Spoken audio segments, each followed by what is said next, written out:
Suite aux déclarations du professeur Jean Baïbek sur le plateau de Vision 4 à l'émission de Philippe Boni, eh bien, beaucoup de gens se sont pris en autodidacte, en juge, pour tellement le juger sans même comprendre la mesure. Dans cette vidéo, je vais vous proposer la déclaration de deux journalistes qui ont décidé d'en découdre avec la sortie du professeur Jean Baïbek. Et puis par la suite, vous allez suivre le discours en 57 de Jean-Marie Bida à la population Bassa.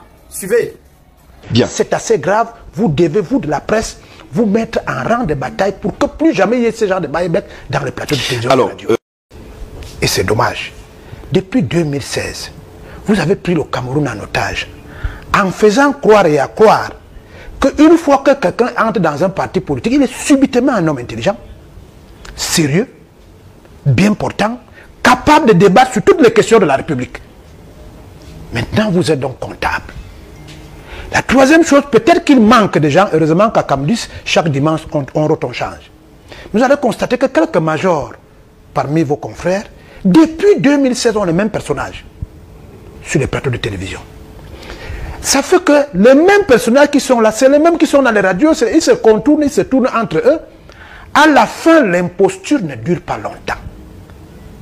Ce qui suscite problème ici, et à la suite d'un débat entre Baïbek et le docteur colonel Badjek. C'est-à-dire qu'un homme qui a passé 43 ans de sa vie à parler des choses sectorielles. Vous avez vu ce jour-là comment ce Baïbek a insulté Badjek, insultant l'armée camerounaise. Ça n'a rien dit au CNC. Maintenant, il arrive, il est limité dans le débat. Il faut le dire. Ce n'est pas parce qu'on passe dans les télévisions chaque matin qu'on est devenu un homme intelligent. C'est parce qu'en face de lui, il a eu des gens qui étaient sérieux, qui apportaient un peu de contradiction, c'est ça qui se donne la lumière, qu'il s'est senti mal. En fait, le gourou de l'imposture est sorti de second. Ce qui fait mal ici, c'est que tout ce qu'on reproche à M. Paul Biya, qui allait quérir les diplômés de l'enseignement colonial dans les universités, comme vous appelez prosaïquement intellectuel, vient de tomber comme baudruche.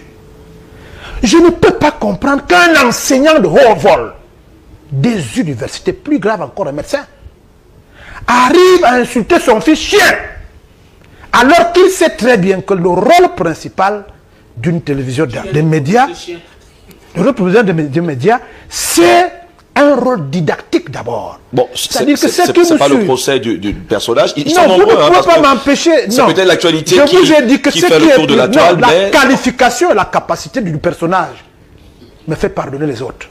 Je vous dis que c'est le haut niveau de l'acquisition des savoirs. Je suis ici avec des gens qui ont le haut niveau de l'acquisition des savoirs. Quand ils parlent ici, ils savent que leurs étudiants, leurs élèves, qui sont nos enfants et qui sont les gouvernants de demain, suivent. Ils n'ont pas la même responsabilité que celui qui n'est pas à ce niveau. Voilà. Nous nous émouvons ici parce que ce n'est pas normal que la personne susceptible de monter la voix. Et je dis encore, je le répète, ce sont des gens qui ont accompagné M. Paul Biya depuis 1982. On peut donc comprendre certaines limites conceptuelles, infrastructurelles et structurelles du renouveau à ce niveau-ci. Voilà. Là, c'est impardonnable. Et j'espère que vous et vos confrères, vous n'allez plus nous faire subir ce genre de photographie pour les jours à venir. Il faut prendre date parce que je vous ai parlé du CNC. Vous voyez que lui, il se comporte comme si le professeur enseignant de haut vol n'était pas le problème. Je vous vois souvent en admiration quand vous avez Jean de Dieu ici sur le plateau, vous venez d'ajouter ces 3 enseignants de haut vol. Peut-être que je n'en suis pas. Mais je vous vois en admiration. Imaginez un seul instant qu'au milieu de ces débats, nous considérions que celui qui nous a pris notre temps, nous sommes venus parce que nous vous respectons, vous êtes un talent. Votre télévision est sérieuse. Imaginez qu'au milieu du parcours, vous vous rendez compte que vous êtes trompé en faisant un mauvais casting. Je crois que cela doit être sanctionné avec la dernière énergie au niveau de l'agora, c'est-à-dire l'opinion. Voilà. Maintenant, revenons à des choses sérieuses. Je crois quand même qu'ils ne sont pas sur les 185 médias qui comptent dans ce pays, sur les 180 présentateurs. Heureusement que ce jour-là, on a pu voir que Boni Philippe était un présentateur sérieux parce qu'il a gardé son calme malgré le fait qu'on ait cassé ce qu'il doit. Vous disiez tout à l'heure de mon petit frère Djipou qu'il a cassé quoi? Sa plume. Sa plume. Et c'est cette plume que Baïbek a arraché à Mondovision. Bien. C'est assez grave. Vous devez, vous de la presse, vous mettre en rang de bataille pour que plus jamais il y ait ce genre de Baïbek dans les plateaux de télévision. Alors, merci. C'est vrai que Moi, j'ai des propositions concrètes à faire. Oui. On connaît ces gens qui sont rendus coupables des cas les plus emblématiques. Le CNC ne peut pas les sanctionner. Le CNC ne peut pas sanctionner M. Baïbek. Il n'en a pas le pouvoir. Il n'est pas journaliste. Mais nous, les journalistes, nous pouvons prendre sur nous d'interdire Baïbek, Claude Abbé, le père du retour chez soi, ou encore, je ne sais pas trop, Patrice Ganan, qui est, je ne sais pas trop, le jour où l'idée lui reviendrait de venir ici. Ces gens sont intolérants. On doit, nous, les journalistes, dire, on ne les accepte plus sur nos plateaux. Ils mourront de leur propre mort intellectuelle, bien sûr. Alors, nous, les journalistes, à un moment, nous devons prendre nos responsabilités pour percer l'abcès, parce que ce pouvoir, ce gouvernement, ne va se confiner qu'à instrumentaliser ces batailles qui sont pour eux un excellent moyen, un défouloir pour le peuple camerounais. J'ai envie de redonner la parole. Allez-y, parfait. Mes chers compatriotes Bassa qui m'écoutez, je viens vous parler en camerounais, mais aussi en Premier ministre, et je vous demande de suivre très attentivement. Ce que vous faites en ce moment dans votre pays est indigne de Camerounais que vous êtes. C'est non seulement très mauvais pour vous-même, mais aussi pour l'ensemble de votre pays. Beaucoup d'entre vous ne vivent plus que dans la brousse. Est-ce là l'indépendance que de vivre comme des bêtes dans la forêt? C'est un chef du gouvernement que je vous parle.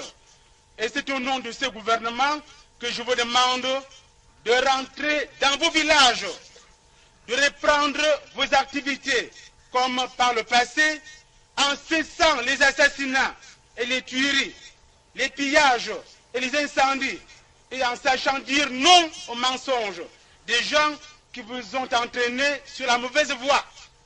Aucune mesure de clémence n'est possible vis-à-vis d'individus qui sont prêts à recommencer à tuer leurs frères.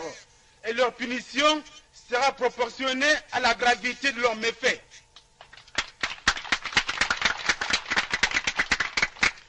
Mais même à cela, je donne l'ordre de sortir de leur repère pour se mettre à la disposition de la justice. S'ils se prétendent courageux pour avoir eu le courage d'assassiner les gens, il faut qu'ils aient aussi le courage de rendre compte de leurs actes à la justice. Vous aurez déjà suffisamment à regretter d'avoir suivi les UP6 dans la voie des méfaits qu'ils vous conseillaient. Méfaits qui ont déjà trop égaré vos esprits et attiré sur votre pays tant de malheurs. Les fautes passées ne doivent pas être une raison pour s'endurcir dans l'erreur et demeurer irréductible au simple bon sens. Je sais que les Bassa aiment la justice, l'équité, qu'ils sont intelligents, et je sais aussi qu'ils ne persisteront pas dans la voie de la violence en suivant davantage les éléments coupables qui les ont égarés. Et je dois faire ici une parenthèse en disant à toute la population Bassa et de la Seine-Maritime qu'elle a été rapportée plusieurs fois au gouvernement du Cameroun, au Premier ministre ainsi qu'à d'autres ministres, et notamment au ministre de l'Intérieur, que certaines personnes qui jusqu'ici vivaient en brousse, quand elles voudraient rentrer au village, leur chef coutumier les rançonnait et leur demandait de l'argent. J'interdis aujourd'hui, d'une manière ferme et solennelle, si ces faits sont vrais, à tous les chefs coutumiers de recommencer à demander cet argent. Vous voyez qu'ainsi, le gouvernement camerounais est sincèrement décidé à faire disparaître toutes les raisons, tous les faits qui jusqu'ici étaient allégués par les UP6, par les maquisards, pour refuser de rentrer au village. Désormais, les représentants du gouvernement du Cameroun veilleront à ce que ces faits qui nous ont été rapportés ne se répètent pas si ils avaient eu réellement lieu jusqu'ici.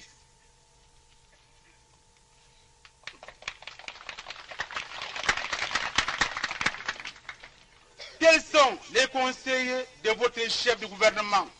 le gouvernement camerounais est de toute façon décidé par tous les moyens légaux utiles ou qui s'avéreraient nécessaires à faire respecter l'ordre au Cameroun. Et j'annonce ici, actuellement, d'une manière ferme et solennelle, que tout à l'heure, un délai va vous être indiqué pour sortir de brousse. Et si ce délai ne sera pas respecté, le gouvernement camerounais prendra des mesures assez sévères, certes, et même impopulaires, pour vous obliger à rentrer dans vos villages. Et j'annonce la plupart de ces mesures. Ainsi, si vous ne baissez pas aux ordres que je suis en train actuellement, en ma qualité de Premier ministre, chef du gouvernement du Cameroun, de vous donner, j'envisage, et tout le gouvernement du Cameroun envisage, d'abord d'interdire la circulation de nuit, sauf dans les centres de dia de Seka et de Ngambe, dans la région de la Sana maritime. D'interdire également les voyageurs de circuler par les cars à travers votre région, de fermer certains marchés périodiques et d'autres mesures qui seront également prises si vous ne baissez pas aux ordres que le gouvernement camerounais est en train de vous donner en toute paix, dans l'intérêt de vous tous, dans l'intérêt de votre région, dans l'intérêt de tout le Cameroun. En conséquence, un délai maximum de 10 jours est donné à tous les bassins IP6 au nom qui se trouvent actuellement dans les forêts pour rentrer au village.